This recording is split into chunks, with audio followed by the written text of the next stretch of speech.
Nah, sebagai penutup, bonus terakhir. Biasakan kalau Anda buang air kecil, saudara, jangan berdiri, apalagi buang air besar. Buang air besar berdiri sih kelewat. Saya cerita buang air kecil. Kenapa saya cerita buang air kecil? Karena sekarang ini saya lihat sampai-sampai di masjid-masjid, kadang-kadang tempat kencingnya juga disediakan yang berdiri, saudara. Nggak pantas. Apalagi ini di negeri Islam. Ini Indonesia ini mayoritas umat Islam. Mestinya tempat-tempat buang air kecil itu, saudara, disediakan ruang-ruang supaya orang bisa buang air kecil dalam posisi jongkok. Perhatikan cara jongkoknya. Perhatikan cara jongkoknya. Perhatikan, sengaja ini saya tarik biar kelihatan kakinya. Perhatikan cara jongkoknya. Jadi kalau kita baca kitab Kifayatul Akhyar sampai cara jongkok diajarin. Saudara. Cara jongkoknya itu perhatikan. Jadi ini kiri ini kaki. Jadi kita punya paha, ini pantat kita, ini diri di atas kaki kiri. Ini tegakkan. Begini cara buang air kecil. Seperti ini.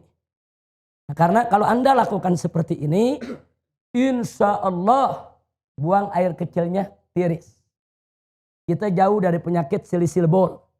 Nah, penyakit yang kencing gak habis-habis. Coba kalau Anda tidak tiris, ya perasaan kalau kita jongkok aja biasa, kencing, selesai. Saudara, nah begitu selesai, kita ambil wudhu dan lain sebagainya. Tanpa terasa, kadang-kadang air kencing masih keluar. Ngetesnya gampang. Cara ngetesnya, Anda kencing jongkok biasa. Nah, setelah jongkok biasa selesai, Anda cebok, istinja, Anda keringkan, Anda taruh kapas. Tes saja atau taruh tisu. Nah, taruh tisu, Anda pakai celana dalam, taruh tisu, tutup aja sama tisu. Habis itu Anda wudhu, apa segala macam, Anda mau sholat. Buka lagi, lihat tisunya. Ada tetesan air keluar lagi. Itu kalau kita mau ngetes, bener gak ini keluar lagi? Jadi kalau orang yang buang air kecilnya tidak tiris, akan keluar lagi. Nah maka itu supaya tidak keluar lagi, perhatikan. Ini seperti ini akan tiris. Seperti ini. Nah, setelah seperti ini buang air kecil, kita bungkukan sedikit.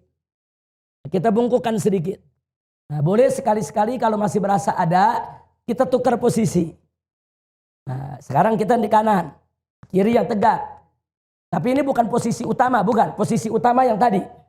Posisi utama yang tadi. Ini cuma untuk menggoyang kita punya kantung kencing. Supaya kantung kencing kita ini kegoyang. Digoyang begini, balik lagi. Tapi ini yang utama.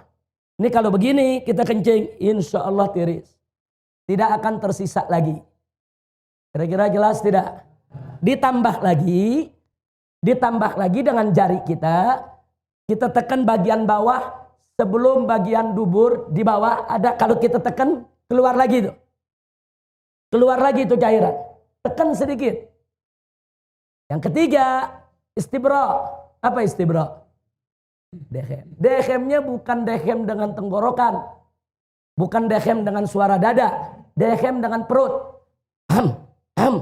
Perut. Jangan pakai dada. Enggak. Coba lihat, ada bedanya enggak dengan dada sama dengan perut? Beda. Coba pakai perut. Gimana dehem? Perut kita tekan. 3-4 kali. Nah, itu klepnya terbuka.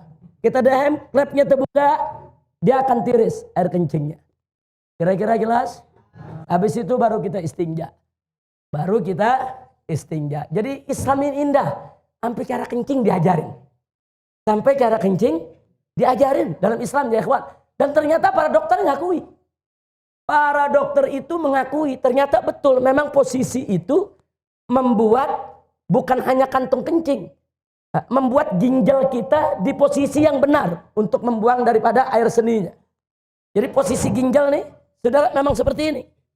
Dia jadi seimbang posisinya kalau begini. Ginjal kanan, ginjal kiri. Saudara, memang posisinya begini. Jadi untuk ginjalnya sehat, kantung kencingnya sehat, dan insya Allah tidak menetes lagi. Kira-kira jelas? Nah ini oleh-oleh pelajaran terakhir. Mudah-mudahan manfaat untuk kita semua. Amin ya rabbal alamin. Tolong diamalkan, dijalankan supaya sholat kita bisa lebih tertib lagi. Tapi ingat, saya ini membahasnya cuma sangat singkat sekali. Belajar lagi sama guru-guru kita. Tanya kita punya guru, tanya kita punya ustadz, tanya kita punya habib. Dengan kitab-kitab yang mereka baca. Bagaimana tata cara sholat, bagaimana rukun sholat, bagaimana tata cara wudhu. Apa itu hal-hal yang najis, apa itu hal yang membatalkan daripada wudhu kita. Pelajari. Sebab kalau Anda tidak tahu bagaimana cara bersuci, bagaimana sholatnya bisa benar. Itu pintu. Sholat tidak sah kalau bersucinya nggak beres. Pelajari dulu bagaimana cara bersuci, bagaimana cara sholat. Jangan sampai kita tidak tahu. Sampai di sini jelas? Alhamdulillahirabbil alamin. Saya pikir cukup. Sampai di sini. Itu saja yang bisa saya sampaikan. Terima kasih. Hadani Allah wa iyyakum ila siratil mustaqim. Wassalamualaikum warahmatullahi wabarakatuh. Begitu kita sholat di tahiyat yang terakhir, kemudian kita teringat, yakin bahwa tadi di rakaat kedua kita tidak baca suratul Fatihah.